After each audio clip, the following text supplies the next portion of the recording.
Have you ever had one of those gut feelings? A hunch so strong you just knew it had to be true? Well, that's exactly what we're going to dive into today. We're going to follow the journey of an idea, all the way from a simple observation to a gut feeling, and finally to something that is absolutely 100% proven fact. It all boils down to this, right? It sounds like a simple question, but the more you think about it, the deeper it gets. How do you know something? Not just think it or believe it, but know it with total, unshakable certainty. That's the big question we're going to try and unpack. So, where does it all start? Well, our journey begins where most great ideas do, by simply noticing something. We humans, we are fantastic pattern-spotting machines, and that skill is the very first step to forming a new idea about how the world works. And believe it or not, this whole process of spotting patterns has a formal name. It's called inductive reasoning. The best way to think about it is as a bottom-up approach. You look at a bunch of specific individual examples, and from those, you try to build up to a big general rule. Okay, let's look at a really simple example of how this works. You notice that the number 1 is odd, okay? Then later, you see that 11 is also odd.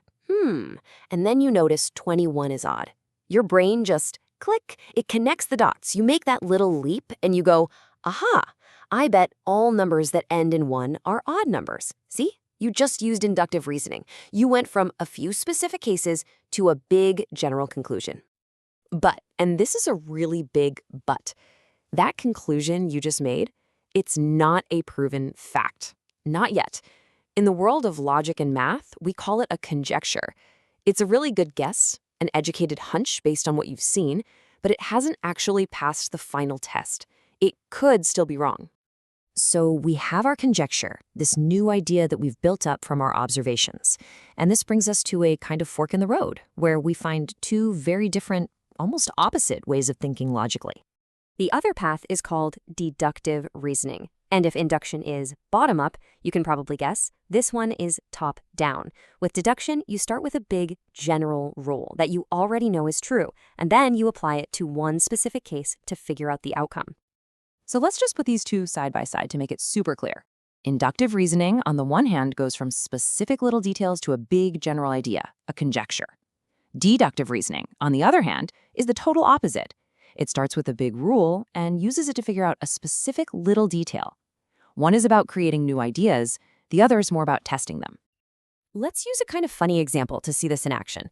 Okay, inductively. You meet a guy named Mark, you learn he's a science teacher, and you notice he's bald. Your brain makes that inductive leap and concludes, therefore, all science teachers are bald. You can immediately see the problem here, right? All it takes is seeing one science teacher with a great head of hair to completely destroy your conjecture. Okay, now let's flip it. For a deductive argument, we start with a general premise, like all science teachers are bald. Now, we know this probably isn't true in reality, but for the sake of logic, let's just accept it for a second. If we accept that premise, and we also know that Mark is a science teacher, then the conclusion that Mark must be bald is, well, it's logically perfect. It's unavoidable. And this right here, this brings us to an absolutely crucial point. An argument can be logically valid, meaning the structure is perfect, but the conclusion can still be totally untrue. That bald teacher argument is valid. The logic works just fine. But since the starting point was false, the conclusion doesn't match up with reality. Validity is about the structure. Truth is about the real world. But logic isn't the whole picture. Sometimes a brilliant idea doesn't come from a neat step-by-step process. Sometimes it just arrives in a flash of pure insight, a powerful hunch. And this is where we enter the world of intuition. I mean, check out the incredible true story of Srinivasa Ramanujan. He was a self-taught mathematical genius in India in the early 1900s. He sends this letter to G.H. Hardy, one of the top mathematicians in the world at Cambridge, and it's just filled with these mind-blowing, revolutionary formulas. The thing is, Ramanujan had no idea how to prove them, he just knew they were right. So Hardy gets this letter, and he looks at these formulas, and without seeing a single line of proof, he had the same feeling. He said they had to be true. And that feeling, that is mathematical intuition. It's like an expert's gut feeling, a reliable, plausible hunch that something is correct even before you can write out all the reasons why. So you can think of intuition and rigor as two sides of the same coin.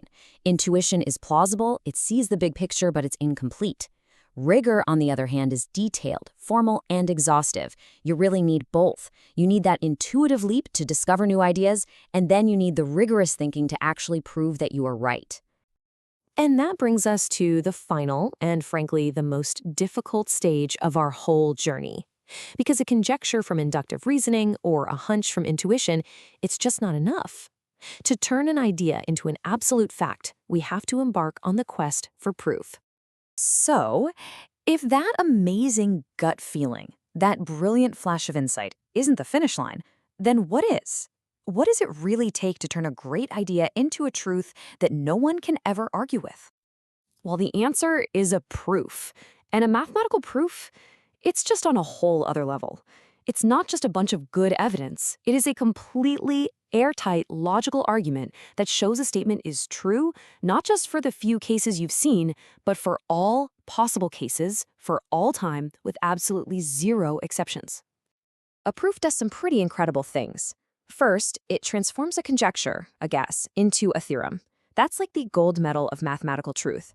Second, it gives you an absolute guarantee of certainty.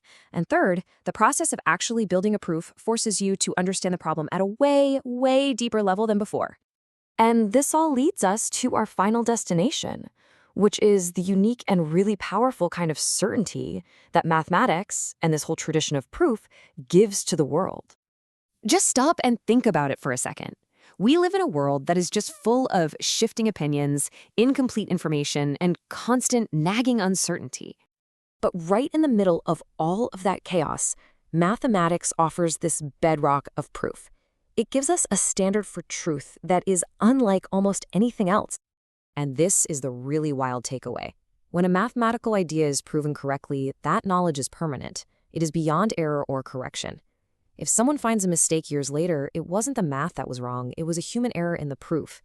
The underlying truth, once it's proven, stands forever. So I'll just leave you with this final little thought experiment. Just imagine for a moment, what if we held all of our everyday arguments and beliefs to that same incredibly high standard? What would our world look like if every single idea required a mathematical proof? Something to chew on. Thanks for joining me.